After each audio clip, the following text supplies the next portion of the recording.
SS news चॅनलला subscribe करा, bell आयकॉनवर क्लिक करा। एसएस न्यूजच्या बातम्या पहा आपल्या मोबाईलवर।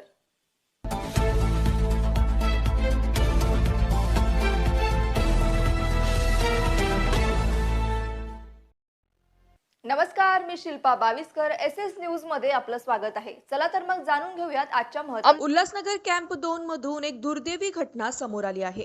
कॅनरा बँक समोर माजी उपमहापौर यांच्या वाढदिवसाचे बॅनर लावण्यासाठी विजेच्या खांबावर चढलेल्या रवी मोरे या तरुणाला विजेचा जबरदस्त धक्का बसला। ही घटना घडताच रवी मोरे गंभीर जखमी झाले। स्थानिक नागरिकांनी तात्काळ त्यांना मध्यवर्ती रुग्णालयात दाखल केले, मात्र डॉक्टरांनी तपासून त्यांना मृत घोषित केले।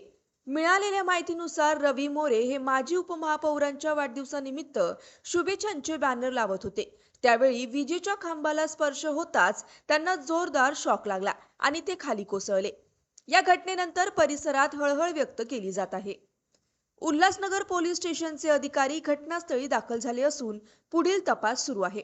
बॅनर लावताना योग्य ती काळजी न घेतल्याने हा अपघात घडल्याची प्राथमिक माहिती आहे।